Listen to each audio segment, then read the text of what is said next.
Hey, Felix, do you want to watch a movie? Okay, sounds good.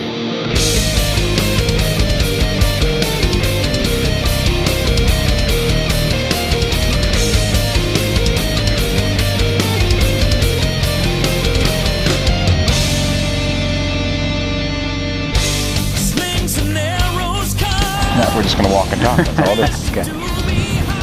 All right. Hello, everyone.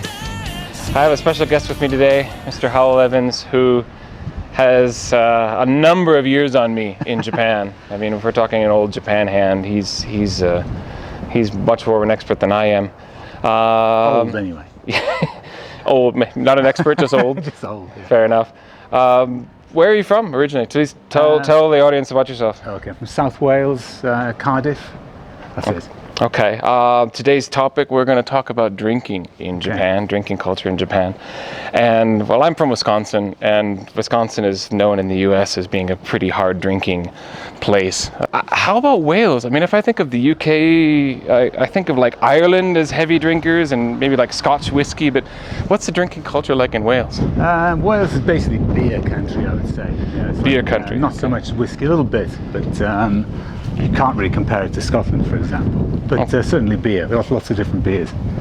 Hard drinking or not so much? We drink quite a lot. I mean, the beer isn't that strong. You know, like the strongest beers are probably only about 40%. But people tend to drink quite a lot of it. You know, so 10, 11, 12 pints isn't that oh, wow. unusual. All right. That's you could hold your own in Wisconsin, then I take it. Probably, yes. So how is it different in Japan? Like, if I ask you what is drinking culture in Japan, what immediately springs to mind or stands out? Well, in the context of what we've just been saying, would be that, you know, I think Japan is really kind of paradise for drinkers in many ways, because particularly the hard liquor is so cheap. There's basically like no tax on it. Okay. So you can pick up, you know, bottles of hard liquor for virtually nothing. True. It's true. It's true. It's really a kind of drinker's paradise in that sense. Unless you're a beer drinker, then it gets a little bit expensive. Well, yeah, a little bit, yeah, but not outrageous either.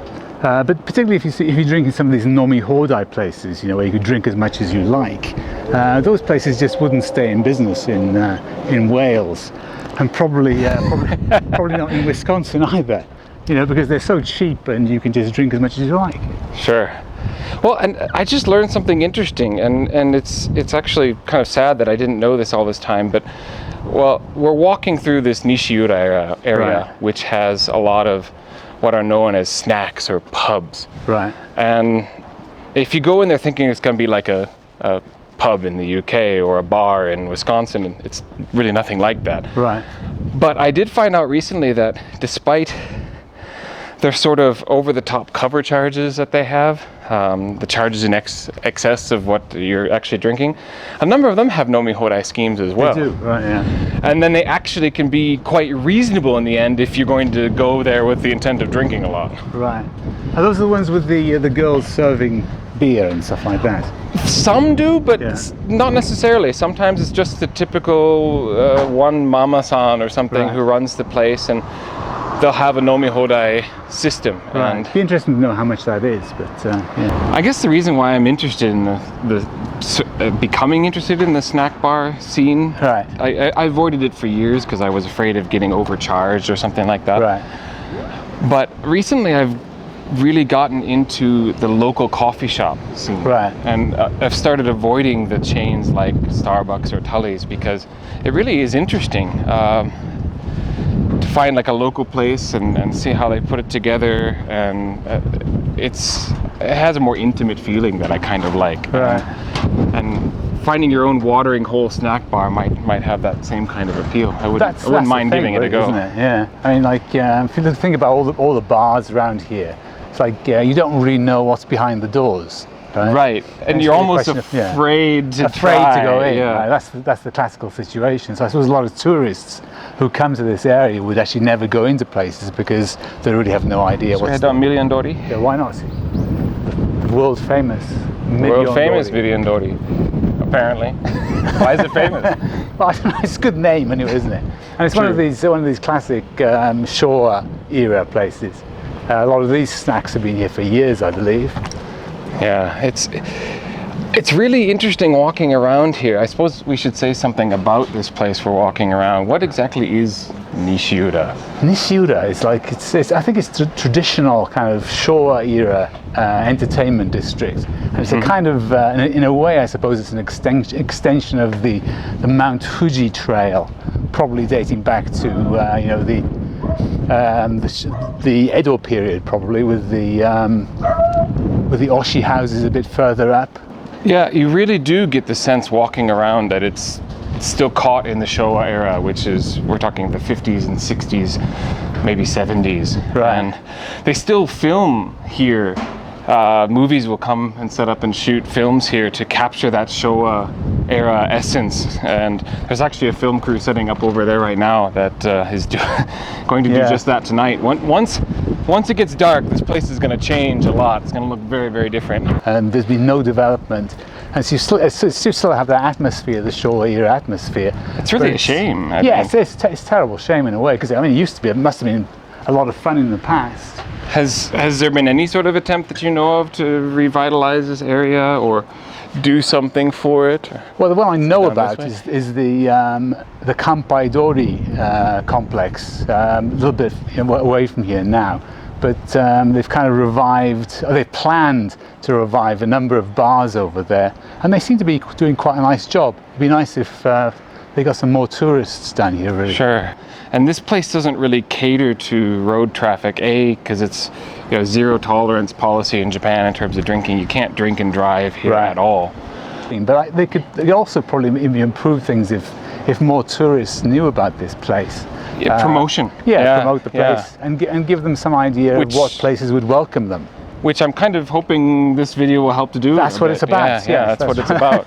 Honestly, that's the idea. This is the kind of place, it's an ambiance here that you just don't get really anywhere else, or certainly not outside of Japan. And yeah, that's right. It's like you're so close to Mount Fuji and to the tourist area, and I think this does have something going for it. I mean, it's definitely got an atmosphere and a lot more fun, I would say, than the usual tourist traps, and probably cheaper.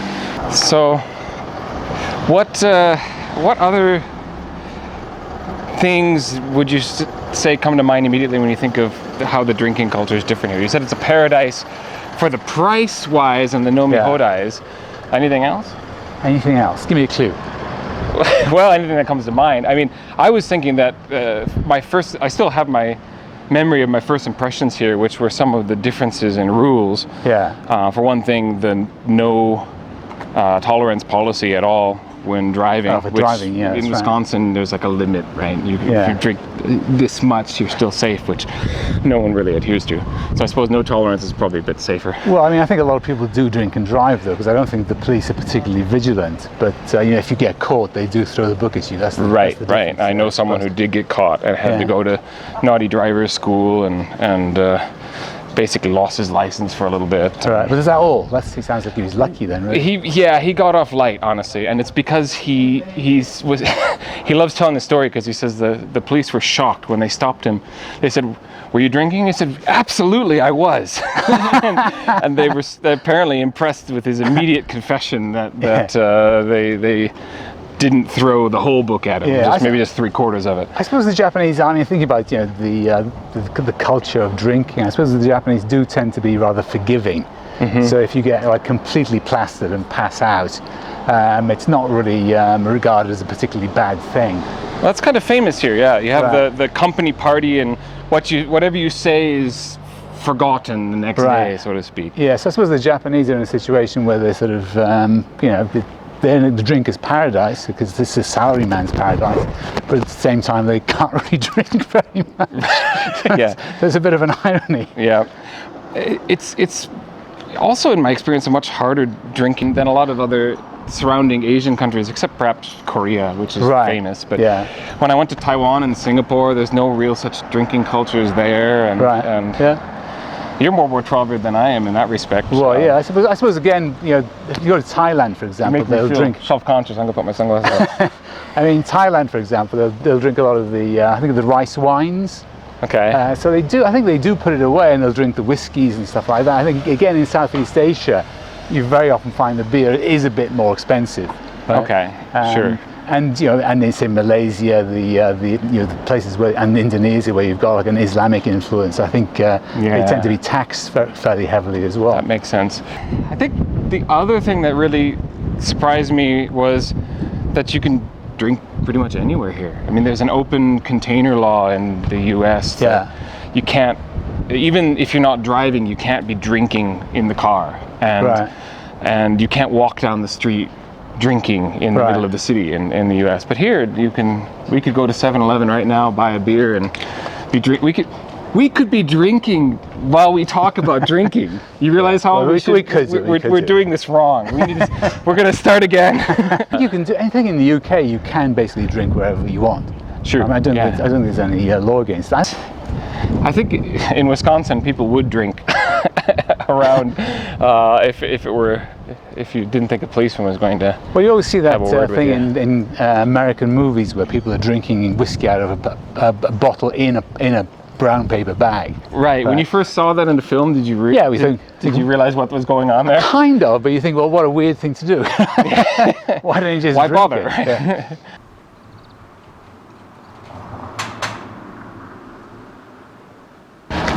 Okay. Well, I think we had a pretty good time the other day, and I want to thank you very much for coming out and doing that video with me. Not at all. It's fun. Thanks for having me. Yeah, and I think we've perhaps only barely scratched the surface of drinking culture in Japan. Absolutely. And got to do some more drinking. Yeah, more experience. We actually there will be a second video of the footage that we took after, where we went to a friend's bar, and there'll be a video made from that footage. Please watch out for that. Great. And seeing it. And if you like what you watch, please hit the like button on this, and also subscribe if you want to have more of my videos suggested to you. And also, if you have any questions or comments about the video you watched, like you want to know more about drinking culture or something more specific, please comment down below. And like I said, there are probably at least 1 or 2 more videos possible on this subject, right? Must be at least that, yes. Okay, great. Yeah. Thanks for watching. Until next time. Bye-bye.